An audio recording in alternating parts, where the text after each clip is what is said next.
नमस्कार, मी पंजाब डक. आज आहे 12 जानेवारी 2026.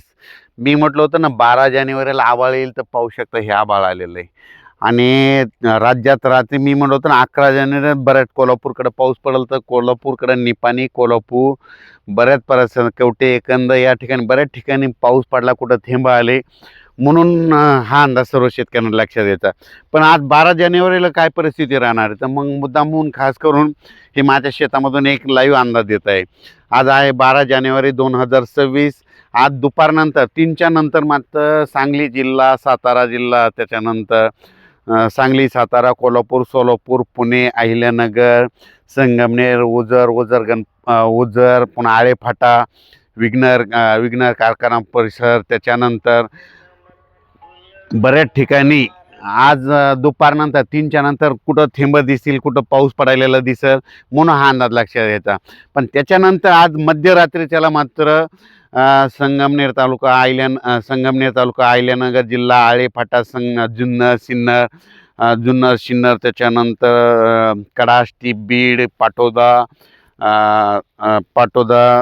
त्याच्यानंतर दोन, पुणे, सातारा, सांगली, सोलापूर, कोल्हापूर, पुणे ह्या परिसरामध्ये, बीड जिल्हा, परभणी जिल्हा, लातूर जिल्हा, मध्यरात्री मात्र 12च्या मात्र बऱ्याच ठिकाणी पेंडोलता पाऊस पडलेला दिसेल, म्हणून हा अंदाज महाराष्ट्रातल्या शेतकऱ्यांच्या लक्षात यायचा. राज्यातल्या शेतकऱ्याला सांगू इच्छितो की हे वातावरण जवळपास राज्यामध्ये आता जवळपास 14 तारखेपर्यंत, 12, 13, 14पर्यंत असंच राहणार आहे. म्हणून हे काही पिकासाठी चांगलं वातावरण आहे. ज्यांच्याकडे हरभरा पीक आहे त्यांना फुल धारणेसाठी खूप पोषक वातावरण आहे. वेलवर्गीयसाठी खूप चांगलं वातावरण आहे. खरबूज लागवडीसाठी खूप पोषक वातावरण आहे.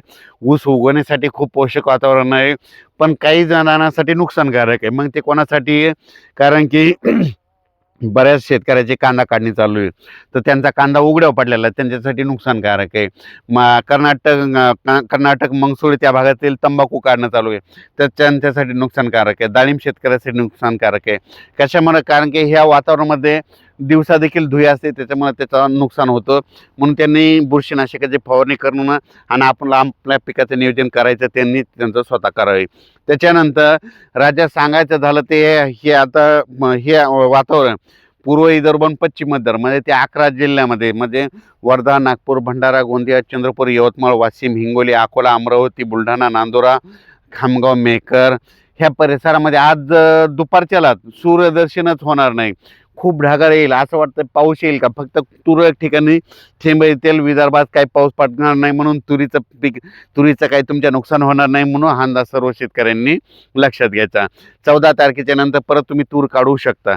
त्याच्यानंतर उत्तर महाराष्ट्राकडे देखील हे काय होणार आहे, 13-14च्या दरम्यान परत हे वातावरण उत्तर महाराष्ट्राकडे जाणार आहे, म्हणून उत्तर महाराष्ट्रातल्या शेतकऱ्यांनी हा अंदाज लक्षात घ्यायचा. काय झालं, हे पाऊस येण्याचं कारण काय झालं, तामिळनाडू, चेन्नई आणि बंगालच्या खाडीमध्ये एक चक्रीवादळ आहे. त्या चक्रीवादळ काय झालं, ते चक्रीवादळ तामिळनाडू आणि केरळमध्ये पाऊस तिकडे आज खूप पडणार आहे.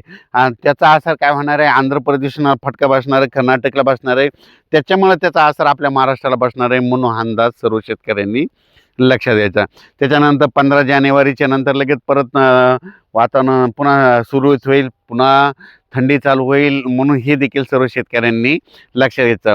पण आता याच्यानंतर 20 जानेवारीच्या नंतर पुन्हा वातावरणात थंडी कमी कमी होत जाणार आहे, म्हणून हा अंदाज लक्षात घ्यायचा. त्याच्यानंतर बऱ्याच शेतकऱ्याचे मला फोन आले की 2026ला दुष्काळ पडणार आहे का. तर मी मागं खूप ठिकाणी स्पष्टीकरण दिलं, यूट्यूबमध्ये सांगितलं आणि काही जणांनी काय केलं, टायटलमध्ये टाकलेलं 1972 सारखा दुष्काळ पडणार आहे. त्यांनी ते टायटल टाकलेलं आहे, म्हणजे हेडलाईन टाकलेली.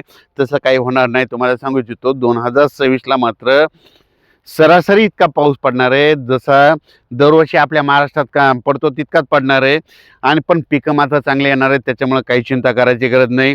परत काही शेतकऱ्याचे फोन आले, मग आम्ही यावर्षी ऊस लावले, मग आम्हाला पाणी कमी पडेल का. तर त्या शेतकऱ्याला सांगू इच्छितो की तुम्हाला पाणी काही कमी पडणार नाही. तर त्याचं कारण सांगतो की 2025मध्ये 2084ला जितकं विहिरीची पाण्याची पातळी होती, तितकी भूजल पातळी तितकी वर आलेली आहे, आणि तितकी पातळी ह्या 26मध्ये काही कमी होणार नाही. त्याच्यामुळं काही चिंता करायची गरज नाही. त्याच्यानंतर 27-28ला परत खूप पाऊस पडणार आहे. 27-28ला पुन्हा सरासरीपेक्षा जास्त पडणार आहे. जसा 25ला पडला तसा 27-28ला पडणार आहे. म्हणून ऊस शेतकऱ्यासाठी आनंदाची बातमी. काही चिंता करू नका, तुमचं काही पाणी कमी पडणार नाही. 2026मध्ये देखील पाऊस पडणार आहे. महाराष्ट्रात बरेच जवळपास 50-60% 50-60% तळे भरतील आणि काही काही 70% जातील, काही 60% जातील, कोणते 40%वर राहतील, काही 100% भरतील. म्हणून हे अंदाज सर्व शेतकऱ्यांना लक्षात द्यायचा. चांगलं वातावरण 2000 तुम्हाला एक सांगू इच्छितो. म्हणजे हे बदल कशावरून ओळखायचे तुम्हाला सांगतो, की मी मागं 1 वर्षापासून सांगतो की 2026 पाऊस कमी राहील, 27-28 खूप पडेल, त्याच्यानंतर 2029 कमी पडेल, 30-31 जास्त पडेल, 2032 कमी पडेल. आता यापुढे एक गोष्ट लक्षात घ्या, जर 2 वर्ष जास्त पाऊस पडणार, 1 वर्ष कमी पडणार आणि त्या 2 वर्षामध्ये 1 वर्षाची सरासरी करून टाकणार. म्हणून हा अंदाज सर्व शेतकऱ्यांनी लक्षात द्यायचा. यानं अचानक वातावरणात बदल झाला तर उद्या एक लगेच मेसेज द्यायला राहील आणि पाहू शकता हे खूप आभाळ आलेलं आहे. आमच्या तिकडे देखील रात्रीच्याला मध्ये थेंब पडतील. म्हणून हे देखील परभणी जिल्ह्यातल्या सर्व शेतकऱ्याला सांगू इच्छितो. धन्यवाद.